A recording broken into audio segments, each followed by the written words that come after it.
Zener. En este punto vamos a medir el voltaje rectificado del puente de 2.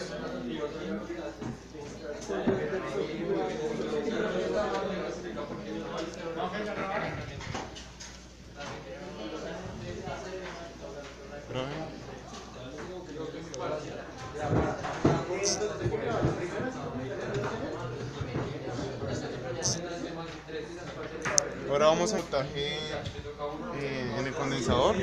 Mostraremos en el osciloscopio el voltaje DC y el voltaje pico a pico.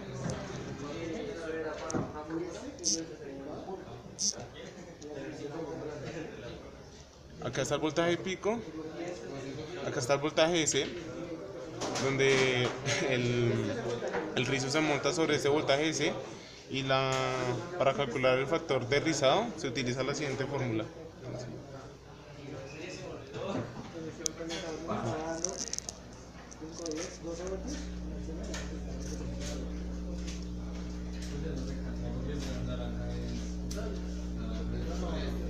Nos está dando un voltaje pico a pico de 12.2.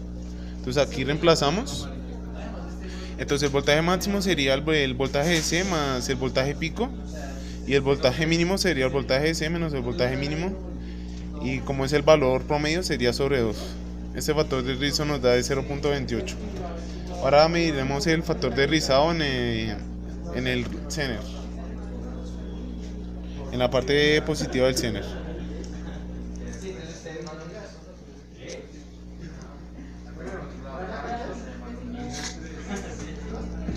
Aquí nos muestra un voltaje de 6.9 voltios, muy aproximado al voltaje Zener. Nos muestra un voltaje pico de 200 milivoltios. Con esos dos valores podemos calcular el factor de rizado de la misma manera que en el condensador.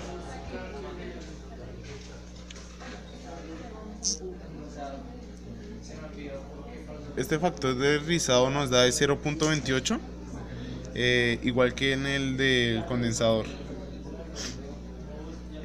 Ahora vamos a medir la parte negativa del Zener. La parte negativa del Zener no se puede ver la onda rectificada, ya que no tiene resistencia ni el diodo que separe un poco de corriente.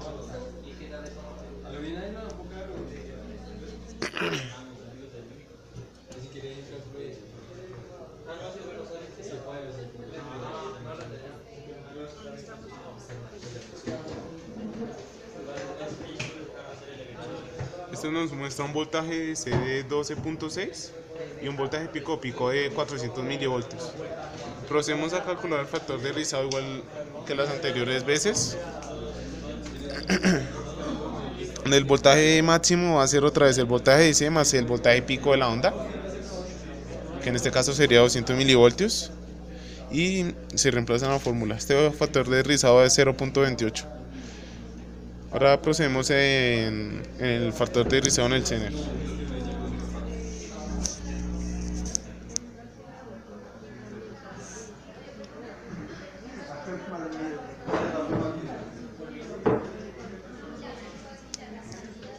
El voltaje DC de la parte negativa nos está dando menos 7.18 voltios con un voltaje pico de 100 milivoltios. Con esos dos valores, el voltaje pico y el voltaje DC, podemos calcular el factor de rizado.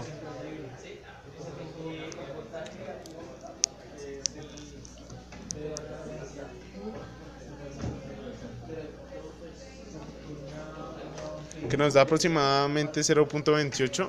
En los cálculos se aproximaba a 0.3, pero por cuestiones de que el osciloscopio no es ideal o no capta bien la señal.